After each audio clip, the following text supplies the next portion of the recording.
Hey YouTubers, it's me, Miss Cris. So I just want to make a quick video here. I thought this was pretty interesting. I just did, I don't know, some of you may have watched my video that I put up at the presentation that I did about endocrine disrupting chemicals in water and how it's causing intersexuality in fish.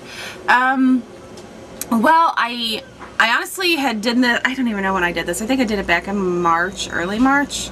So I did the presentation. I thought it was just really interesting. On March 30th, in Science Mode, which I believe is Science News for Life. I believe it's like an online science news thing. I actually got it in my RSS feeds. And actually it's called, the title of the article is Hormone Mimics in Plastic Water Bottles, Just the Tip of the Iceberg. Now, considering I just finished my little presentation project in my water pollution course on EDCs in water, this article was actually really interesting to read. And I wanted to share it and get some dialogue going because I'm very interested. You know, I think, you know, the more we do to protect ourselves, it's almost like the more we do to harm ourselves. And then in an effort to fix that, it's like this snowball effect, which is actually really interesting to me. And that's why I have my glasses on, because I'm going to read some bits and pieces from this article. I'll also put the link over in the description. I think it's that side. I thought I had myself trained on which side it was, but apparently I don't.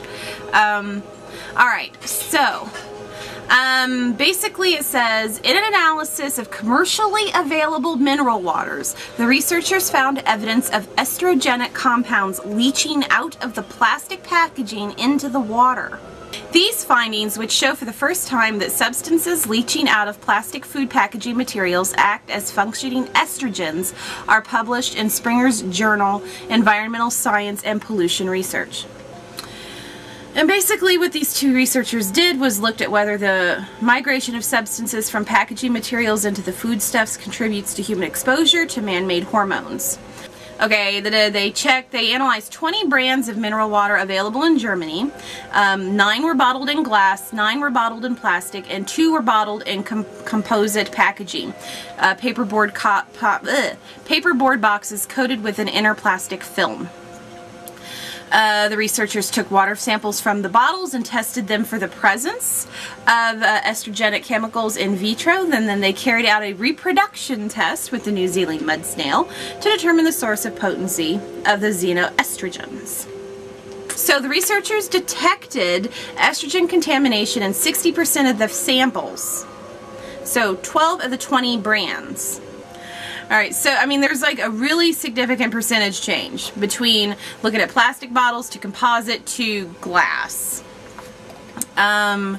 So basically they're just looking at this more so as like a tip of the iceberg type research. I mean they of course it's just starting out, so you know, you gotta look at that. I mean, they may in 2 or 3 research studies realize that what they found was insignificant, but I have a feeling that it's not going to be insignificant, and that they're actually looking like if there are any EDCs in other packaging or other edibles. So, you know, maybe this recycle and reuse the plastic isn't such a good idea, but then again we have to look at how those plastics are being manufactured, because it may not be a recycling issue, it could be a manufacturing issue, which could end up causing a lot of corporations a lot of money. I'm interested in seeing what you all think.